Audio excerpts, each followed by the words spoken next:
अस्सलाम वालेकुम स्टूडेंट्स, मेरा नाम अम्मार मुजाहिद है और आज के इस लेक्चर में हम फंक्शन की डिसकंटिन्यूटी को डिस्कस करने लगे हैं। इसके साथ इसकी कुछ टाइप्स भी हैं, उनको भी विद एग्जांपल्स सीखेंगे।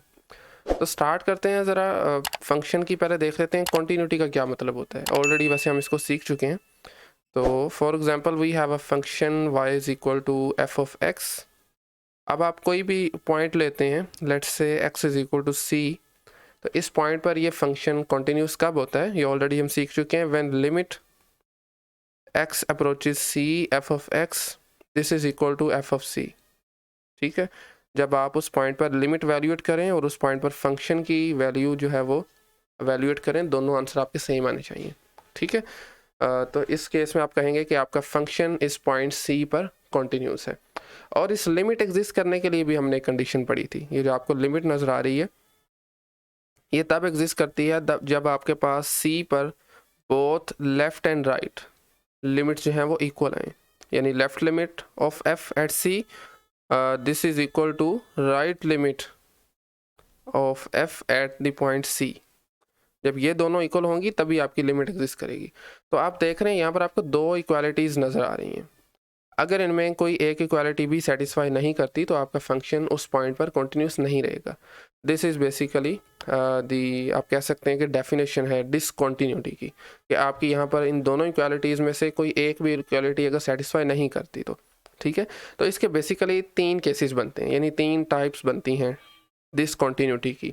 सम टाइम ये होगा कि आपकी लिमिट एग्जिस्ट करती होगी बट फंक्शन की वैल्यू को इक्वल नहीं होगी, या ये हो सकता है कि आपकी लेफ़्ट और राइट लिमिट एग्जिस्ट नहीं करती, ठीक है, या आपके पास फंक्शन की वैल्यू एग्जिस्ट नहीं करती। तो ये टोटल तीन केसेस बनते हैं, इनको ज़रा वन बाय वन हम सीख लेते हैं। ठीक है, तो मैं स्टार्ट करता हूँ जी। जो फर्स्ट हमारी डेफिनेशन है, दिस इज़ रिमूवेबल डिसकंटिन्यूटी। इसको क्या कहा जाता है? जो पहली टाइप हम सीखने लगे हैं इसको हम कहते हैं जी रिमूवेबल डिसकंटिन्यूटी। अगर इसमें देखा जाए, इसमें फर्दर भी दो टाइप्स हैं, तो मैं दोनों को वन बाय वन देखता हूँ। तो इसके लिए मैं एक फंक्शन ले रहा हूँ। Let's say I have a function f of x is equal to x square minus x minus 2 divided by x minus 2। Simply आप यहाँ से देख सकते हैं कि at x is equal to 2, क्योंकि डिनोमिनेटर में हमारे पास 0 आ रहा है तो ये फंक्शन जो है ये 2 पर डिफाइन नहीं है। लेकिन अगर आप इसकी लिमिट वैल्यूएट करें तो आप देखेंगे कि इसकी both left and right limit exist करती हैं। ठीक है, ये मैं आप पे छोड़ रहा हूँ, आपने इसकी लिमिट एवेल्यूएट करनी है। यू कैन चेक कि आपकी दोनों लिमिट्स जो है लेफ़्ट भी और राइट भी दोनों एग्जिस्ट करती हैं। ठीक है, तो चलें इसका पहले मैं ग्राफ ड्रा करता हूँ, ग्राफिकली बताता हूँ इसका एक्चुअली मतलब क्या है। तो let's say this is our coordinate system, और इसमें जो आपके पास बेसिकली इसका जो ग्राफ बनेगा वो एक स्ट्रेट लाइन बनेगी हमारे पास। ठीक है, अगर मैं रफली ड्रा करना चाहूँ तो कुछ इस तरह से बनेगी। Okay, so this is the straight line, और इसमें ये जो पॉइंट आपको नज़र आ रहा है, दिस पॉइंट y पर ये 1 होगा, और अगर मैं x एक्सिस को भी लेबल करना चाहूँ, दिस इज़ 1 एंड 2। तो बेसिकली ये 2 पॉइंट अगर आप देखें, इस पर एग्जैक्टली फंक्शन जो है वो डिफाइन नहीं है। थोड़ा ज़रा इसको एक्सटेंड कर लेते हैं पहले। तो ग्राफ आपको नज़र आ रहा है, इसको थोड़ा ज़रा एक्सटेंड करते हैं। वेल, तो अब आप अगर यहाँ से ऑब्ज़र्व करें तो हमारे पास इस पर्टिकुलर पॉइंट 2 पर फंक्शन की वैल्यू एग्जिस्ट नहीं करती, आप फंक्शन से ये देख सकते हैं। तो बेसिकली यहाँ पर हमारे पास एक होल आ जाएगा। ठीक है, होल आने से आपके पास जस्ट फंक्शन की वैल्यू जो है वो अफेक्ट करेगी। अदरवाइज अगर आप इसकी लेफ़्ट लिमिट 2 पर आप लेफ़्ट साइड से उसको अप्रोच करते हैं या राइट साइड से अप्रोच करते हैं तो आपको दोनों केसेस में आंसर मिलेगा जो कि सेम होगा। ठीक है, आप इसकी फैक्टराइजेशन वगैरह करते हैं जब करेंगे तो यू कैन चेक। तो हम सिंपली यहाँ पर मैं ये करने लगा हूँ कि इसको मैं डी कहने लगा हूँ, ये जो भी पॉइंट होगा। ठीक है, तो ये पॉइंट को मैंने डी का नाम दिया। तो इस केस में देखें, इस तरह की कंटिन्यूटी को जब आपका फंक्शन स्मूथली जा रहा है लेकिन कोई एक ऐसा पॉइंट आ रहा है जहाँ पर फंक्शन की वैल्यू डिफाइन नहीं है, लेकिन इसमें लेफ़्ट और राइट लिमिट दोनों एग्जिस्ट भी करती हैं और दोनों सेम भी हैं। ठीक है, सिंपली आप लिख सकते हैं ना, लिमिट जो है आपके पास एट एक्स अप्रोचेस टू, इस केस में अगर देखा जाए तो 2f this is equal to the point D, ये जो मैंने यहाँ पर लिखा हुआ है, ये जो भी पॉइंट होगा आप चेक कर सकते हैं इसको। ठीक है, लिमिट एग्जिस्ट करती है बट फंक्शन की वैल्यू जो है 2 पर वो अनडिफाइन है। सिंपली चलें हम इसको इन्फिनिटी लिख लेते हैं, वैसे यहाँ पर लिखना पड़ेगा अनडिफाइन। ठीक है, डिफाइन नहीं है। तो इस तरह की कॉन्टीन्यूटी को आप कहेंगे दिस इज़ दी रिमूवेबल डिसकॉन्टीन्यूटी, ठीक है, क्योंकि इसको रिमूव किया जा सकता है। अच्छा, अब यही फंक्शन अगर मैं लेट्स से फंक्शन हमारा सेम रहेगा, मैं ज़रा इसको थोड़ा पीस वाइज करके डिफाइन करना चाह रहा हूँ, यानी limit sorry F of X is equal to हमारा फंक्शन था G X square minus X minus two divided by X minus two, और इसको मैं डिफाइन करता हूँ when X is not equal to two, जब आपके पास डोमेन से हमने टू निकाल दिया। तो अब देखेंगे आपका ये वाला फंक्शन एक्चुअली कॉन्टीन्यूस हो गया अपनी डोमेन के अंदर, और इसकी डोमेन क्या है, set of all real numbers except two. और जब आपका x टू होगा तब मैं इस फंक्शन को डिफाइन करता हूँ, यानी x is equal F of X is equal to मैं कह देता हूँ 1 when x is equal to 2, ठीक है। तो इस तरह से अगर आप फंक्शन डिफाइन करेंगे तो चेंजिंग क्या आएगी, ग्राफ आपका यही रहेगा, just when x is equal to 2 तो आपके पास वैल्यू क्या आ रही है, basically this is 1। Again this is, अगर आप इसको एज अ होल देखें तो ये अगेन एक डिसकॉन्टीन्यूस फंक्शन है ना, क्योंकि आपके पास जो ग्राफ आ रहा है उसमें एक होल आ रहा है। ऑल्दो कि आपके पास उस पॉइंट पर बेसिकली फंक्शन की वैल्यू हमने डिफाइन करवा दी है, लेकिन फंक्शन की वैल्यू हमने डिफाइन करवाई है 1, बट आपके पास लिमिट की वैल्यू आ रही है d जो कि 1 से डिफरेंट है। चूँकि दोनों इक्वल नहीं है तो फंक्शन अगेन इस केस में डिसकॉन्टीन्यूस है। इस तरह की डिसकॉन्टीन्यूटी को भी हम रिमूवेबल डिसकॉन्टीन्यूटी कहते हैं, ठीक है। तो ये फर्स्ट टाइप थी इसकी। अच्छा, इसी तरह जो सेकेंड टाइप है उसका नाम है जी इनफाइनाइट डिसकॉन्टीन्यूटी। उसको क्या कहा जाता है, this is called the infinite discontinuity. नाम से ही वैसे तो इसका पता चल रहा है, बेसिकली एक ऐसी कॉन्टीन्यूटी आप इसको समझ लें कि जहाँ पर आपकी both left and right limit जो है वो एग्जिस्ट ही नहीं करती। यानी जब आपके पास किसी भी पॉइंट को आप लेफ़्ट साइड से अप्रोच करें या राइट से अप्रोच करें तो आपके पास आंसर दोनों केसेस में इनफाइनाइट आता है। तो इसकी सबसे सिंपल एग्जांपल हमारे पास आती है F of X is equal to 1 over X square. ये सिंपल सी एग्जांपल है। अब आप देखें ज़रा इसको, अगर आप ज़ीरो से देखना चाहते हैं, ज़ीरो पर इसकी ऑब्ज़र्व करना चाहते हैं फंक्शन को, तो सिंपली अगर आप इसकी ज़ीरो पर लेफ़्ट और राइट दोनों लिमिट लेते हैं, limit X approaches to zero. अच्छा, यहाँ पर मैं प्लस साइन और minus at a time use कर रहा हूँ, मतलब आप लेफ़्ट भी लें तो सेम आंसर आएगा, राइट भी लें तो सेम आंसर आएगा। This is simply equal to, आप लिख सकते हैं इन्फिनिटी, पॉजिटिव इन्फिनिटी की तरफ, जैसे ही आप ज़ीरो को राइट से अप्रोच करें या लेफ़्ट से अप्रोच करें। तो इसको अगर आप ग्राफिकली देखना चाहते हैं तो इजीली हम चेक कर सकते हैं।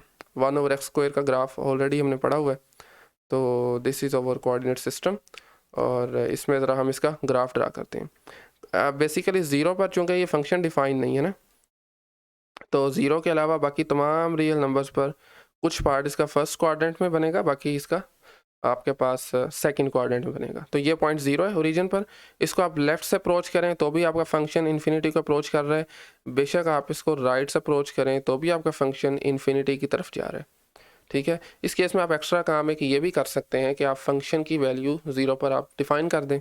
लेट्स से मैं कहता हूँ कि मैंने पॉइंट जब आपका x is equal to zero है तो मैं फंक्शन की वैल्यू को 1 कह देता हूँ मिसाल के तौर पर, ठीक है। दोनों केसेस हो सकते हैं, फंक्शन की वैल्यू आपके पास नहीं भी डिफाइन तब भी इनफाइनाइट डिसकंटिन्यूटी है। अब फंक्शन की वैल्यू आपने क्या कह दी है, मतलब आपने इसको एक तरह से पीस वाइज फंक्शन में लिख दिया ना, इसको मैं लिख देता हूँ यहाँ पर करके, पीस वाइज फंक्शन बेसिकली हमने बनाया है। F of X is equal to, function हमने दिया था 1 ओवर एक्स स्क्वायर, और इस केस में when X is not equal to zero, और हमने खुद से डिफाइन कर दिया 1 when X is equal to zero. जब आपके पास x ज़ीरो है तो हमने क्या दिया, लेट्स से दिस इज़ 1। तो इस केस में देखें हमारे पास इसकी चूंकि लेफ़्ट और राइट लिमिट एग्जिस्ट ही नहीं कर रही, तो इसको हमने फंक्शन की वैल्यू को इक्वल क्या देखना है, ठीक है। तो इस तरह की जो आपके पास डिसकंटिन्यूटी होती है उसको कहा जाता है इनफाइनाइट डिसकंटिन्यूटी। एक और एग्जांपल बिल्कुल सिंपल, 1 ओवर एक्स को आप देख सकते हैं, उसमें आप देखेंगे ज़ीरो को जब आप अप्रोच करते हैं लेफ़्ट से तो नेगेटिव इन्फिनिटी आती है, 1 ओवर एक्स को ज़ीरो को जब आप राइट से अप्रोच करते हैं तो पॉजिटिव इन्फिनिटी आती है। इन बहुत केसेस आपके पास आ तो इन्फिनिटी रही है ना, तो इस कॉन्टीन्यूटी को भी डिसकंटिन्यूटी को हम इनफाइनाइट डिसकंटिन्यूटी ही कहेंगे, ठीक है। So one last type discontinuity की जो आज हम डिस्कस करने जा रहे हैं, और इनफैक्ट ये तीनों ही इसकी टाइप्स हैं, these are the only 3 types, और उसका नाम है जंप डिसकंटिन्यूटी। क्या कहते हैं उसको जी, जंप डिसकंटिन्यूटी, जंप डिसकंटिन्यूटी। अच्छा, ये सिंपल है वैसे, अगर आप देखें तो ऑब्जर्व करें ज़रा, जंप डिसकंटिन्यूटी एक ऐसी जहाँ पर फंक्शन पर थोड़ा सा जंप आ जाए। इस केस में अगर आप ऑब्जर्व करें तो हमारी लेफ़्ट और राइट लिमिट दोनों एग्जिस्ट करेंगी, बट वो दोनों इक्वल नहीं होंगी। अभी तक जो हमने केसेस पढ़े हैं ना, ऐसे नहीं पढ़े।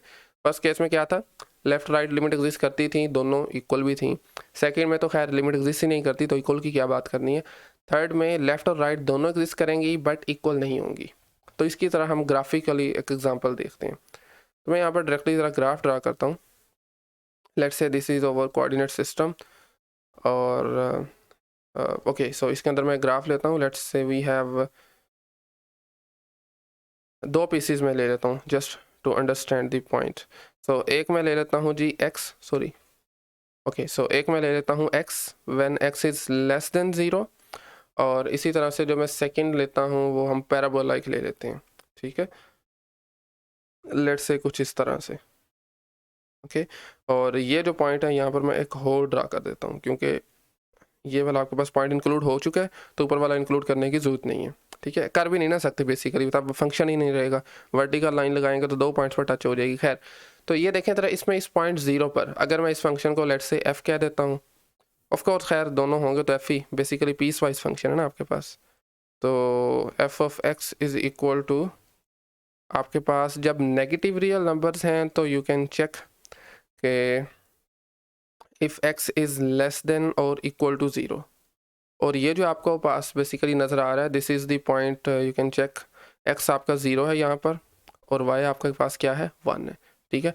तो बेसिकली ये एक पैराबोल है, और इसको अगर मैं लेट से डिफाइन करना चाहूँ, एक्स स्क्वायर प्लस 1, ऐसे ही होगा ना, एक्स स्क्वायर में जब आप 1 ऐड करेंगे तो you have X is equal to this is 0 और वाई आपका यहाँ पर 1 होगा।